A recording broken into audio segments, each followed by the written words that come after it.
इतना करुणामयी श्री राधा रानी हैं कि वे भक्त के किसी भी एक भाव से रीझ जाती हैं, आपकी किसी भी एक सेवा से वो रीझ जाती हैं। बस निस्वार्थ आपका भाव हो, निस्वार्थ आपकी सेवा हो, तो श्री राधा रानी को रिझाने में, भक्तों को श्री राधा रानी को रिझाने में थोड़ा समय भी नहीं लगता है। वो इतनी करुणामयी है। समस्त वैष्णव भक्त वृंद को, समस्त शैव संप्रदायों को और समस्त सनातन धर्मावलंबियों को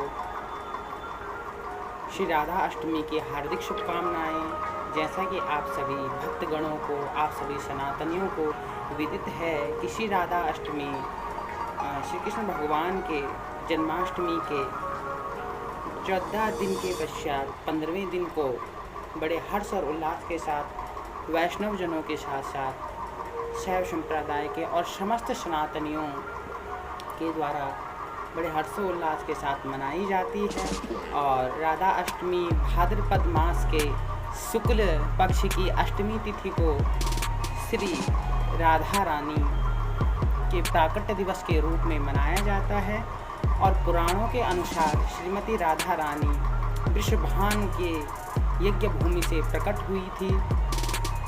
ये संपूर्ण कामनाओं का राधन करने वाली है, संपूर्ण कामनाओं का साधन करने वाली है, उनका राधन करने वाली है, इसीलिए इनका श्री राधा कहा गया है। श्री राधा अष्टमी का व्रत करने से समस्त पापों का नाश हो जाता है। बहुत सारे पुराणों में ये बात स्पष्ट होती है, यह तत्व स्पष्ट होता है कि श्री राधा अष्टमी का व्रत करने से समस्त पापों का विनाश हो जाता है, समस्त पाप मिट जाते हैं। और राधा अष्टमी जो है अन्य संप्रदायों में, विभिन्न संप्रदाय हैं, विभिन्न संप्रदाय में अलग अलग तौर तरीके से मनाई जाती है। जैसे इस्कॉन संप्रदाय में, गौड़िया संप्रदाय में जिस दिन राधा अष्टमी होती है, भादव मास के अष्टमी तिथि को, शुक्ल पक्ष की अष्टमी तिथि को 12 बजे तक निराजल व्रत रखा जाता है। और 12 बजे के बाद भगवान का, श्री राधा रानी का अभिषेक जब जन्म हो जाता है, उनका अभिषेक करके, उनके जन्म की बधाई करके, विधि पूर्वक उनकी पूजा करके तत्पश्चात बहुत सारे व्यंजन जो बनाए जाते हैं उनका भोग लगाया जाता है। कहीं 56 भोग बनते हैं, कहीं 52 भोग बनते हैं। अपने अपने अनुसार जितना भी साधन हो, पर्याप्त साधन हो, उसके अनुसार जो भी जितना भोग बनता है वो ठाकुर ठाकुराइन को पवाया जाता है। तत्पश्चात भक्तगण उस भोग को, उस प्रसाद को ग्रहण करते हैं, उस प्रसाद को पाते हैं और उनका व्रत पूर्ण हो जाता है। श्री राधा रानी जितना वैष्णवों के लिए फलदायी अधिकारी नहीं होता है, अतः समस्त वैष्णवों को श्री राधा जी के पूजन के, श्री राधा जी का पूजन हर्ष उल्लास भक्ति भाव से करना चाहिए। तत्पश्चात वो श्री कृष्ण भगवान की पूजा करें, श्री कृष्ण भगवान को रिझाए, उनकी सेवा करें, उसका अधिकारी वो तभी बन सकता है। और श्री नारायण जी ने श्री नारद जी को एक मंत्र दिया था, जो मंत्र था श्री राधे ही स्वाहा, श्री राधे ही स्वाहा, श्री राधे ही स्वाहा। षष्ठाक्षर का ये मंत्र है, अति प्राचीन परंपरा का ये मंत्र है, विलक्षण महिमा वाला यह मंत्र श्रीमद् देवी भागवत में बताया गया है। और श्री राधा अष्टमी के दिन आप इस मंत्र का जाप करें, जितनी आपसे माला हो सके उतनी करें।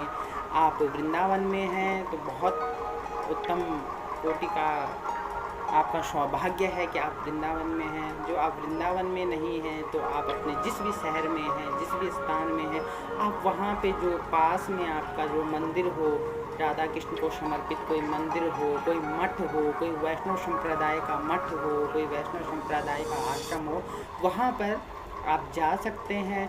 इस्कॉन हो, इस्कॉन तो हर बड़े शहर में है। अब धीरे धीरे इस्कॉन छोटे शहरों में भी अपने मंदिर बनाने जा रहा है और कई छोटे शहरों में इस्कॉन के मंदिर बन भी गए हैं, प्रणम्य भाव इस्कॉन के भक्तों के भी। और वहाँ पे आप जा सकते हैं, वहाँ पे आप सम्मिलित हो सकते हैं, वहाँ पे आप अपनी सेवा दे सकते हैं। भगवान को तन मन और धन से सेवा देनी चाहिए। तन से मतलब से भगवान की सेवा कर ले, मंदिर में झाड़ू लगा लें, मंदिर में पूजा कर लें, मंदिर के बर्तन धो लें, साफ सफाई कर लें, माला बना लें, श्रृंगार कर लें, सज्जा मंदिर की कर ले, अन्य अन्य कार्य जो होते हैं, गौशाला की सेवाएं होती हैं, भगवानों की, बगिया की, फूलों की सेवा होती है, वो आप कर सकते हैं। वो तन की सेवा हो गई। मन से तो आप अपनी सेवा किसी मंदिर में बैठ के मन से भगवान का स्मरण कर लिया, माला कर लिया, भजन कर लिया, वो मन की सेवा। तन, मन और धन। धन की सेवा किसी गौशाला में आपने गायों के लिए चारे के लिए अपने धन से सेवा कर दी। मंदिर में आपने कहीं पर आश्रम बना लिया, एक कमरा दे दिया, वो कर लिया, तो उससे भी सेवा आपकी पूर्ण हो जाती है। या प्रसादी सेवा के लिए आपने साधु संतों, वैष्णव भक्तों के लिए जो व्रत जीवन जी रहे हैं, आपने उनके लिए प्रसादी सेवा आपने कर ली है, तो वो भी आपका धन में आ जाता है। तो तन मन धन से भगवान की सेवा करें। राधा अष्टमी के दिन 12 बजे के बाद, जब राधा अष्टमी का जन्म हो, जब श्री राधा जी का जन्म हो जाता है, उसके तत्पश्चात भंडारा हो जाता है। श्री राधा रानी जितना वैष्णवों के लिए फलदायी है, जितना करुणामयी वैष्णव भक्त के लिए है, उतनी ही करुणामय वो शैव संप्रदाय और अन्य अन्य सनातनियों जो किसी संप्रदाय से जुड़े हुए नहीं हैं, वह भी श्री राधा अष्टमी का व्रत भावपूर्वक पूर्ण कर सकते हैं।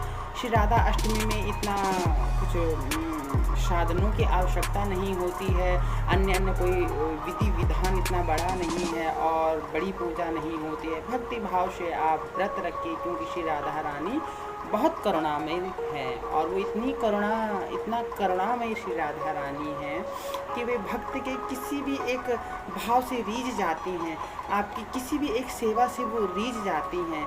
बस निस्वार्थ आपका भाव हो, निस्वार्थ आपकी सेवा हो, तो श्री राधा रानी को रिझाने में, भक्तों को श्री राधा रानी को रिझाने में थोड़ा समय भी नहीं लगता है। वो इतनी करुणामयी है और इतनी भक्त वत्सल है हमारी श्री राधा रानी।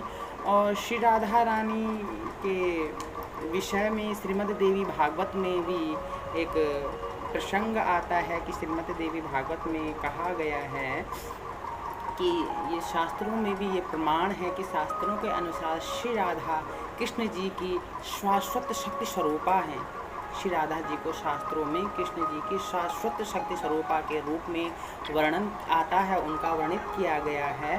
अतः कहा गया है, शास्त्र कहता है कि राधा जो श्री राधा हैं, राधा जी के पूजन के बिना श्री कृष्ण भगवान का पूजन सदैव अधूरा माना जाता है।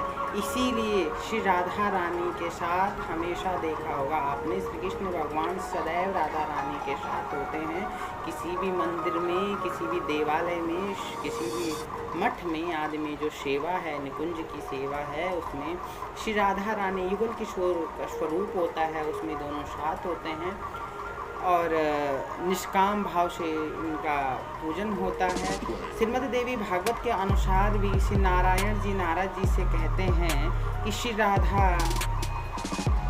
राधा जी का पूजन जो भक्त नहीं करता है, जो वैष्णव नहीं करता है, जो सनातनी नहीं करता है, वह श्री कृष्ण भगवान की पूजा का अधिकारी नहीं होता है। अतः समस्त वैष्णवों को श्री राधा जी का पूजन हर्ष उल्लास भक्ति भाव से करना चाहिए। तत्पश्चात वह श्री कृष्ण भगवान की पूजा करें, श्री कृष्ण भगवान को रिझाए, उनकी सेवा करें, उसका अधिकारी वो तभी बन सकता है। और श्री नारायण जी ने श्री राधा अष्टमी के दिन 12 बजे के बाद, जब राधा अष्टमी का जन्म हो, जब श्री राधा जी का जन्म हो जाता है, उसके तत्पश्चात भंडारा मंदिरों में होता है। उस भंडारे में आप प्रसाद पाइए, बड़े भक्ति भाव से प्रसाद पाइए आप, और राधा अष्टमी को बड़े हर्ष उल्लास के साथ मनाइए। इन्हीं शब्दों के साथ एक बार पुनः हम श्री राधा अष्टमी की समस्त वैष्णव सृष्टि के साथ साथ समस्त सनातन सृष्टि को मंगल बधाइयाँ देते हैं, हार्दिक शुभकामनाएं देते हैं। करुणा में श्री राधा रानी आप सभी पर अपनी कृपा दृष्टि बनाए रखें, आप सदैव सुखी रहें, सदैव सनातन के लिए कार्यरत रहें। इन्हीं शब्दों के साथ जय जय श्री राधे, जय जय श्री श्याम, जय जय श्री वृंदावन धाम, बोलिए श्री सत्यनाथ पीठ की जय हो। बोले श्री शिव नागराज भगवान की जय हो, बोले श्री सत्यनाथ पीठ की। और अधिक जानकारी के लिए, क्योंकि ये संक्षिप्त जानकारी हम आप तक पहुंचा रहे हैं, अधिक जानकारी के लिए आप हमारे आचार्य श्री राघव नंदाचार्य के YouTube चैनल को आप देख सकते हैं। उसका लिंक हम आपको शेयर कर देंगे। उसमें राधा कथाक्ष और अन्य राधा अष्टमी की महिमा है। 3 दिवसीय उन्होंने कथा बहुत अत्यंत अपनी मीठी वाणी में उन्होंने श्री राधा अष्टमी पर और श्री राधा कटाक्ष पर उन्होंने अपना मीठी वाणी से वर्णन किया है, वाचन किया है। आप ज़रूर उनके चैनल को सब्सक्राइब कीजिएगा, ज़रूर उनके चैनल को शेयर कीजिएगा, उनकी वीडियो को लाइक कीजिएगा। अंततः यही कहेंगे, सुखी रहें, जहाँ रहें सुखी रहें। जय जय श्री राधे श्याम।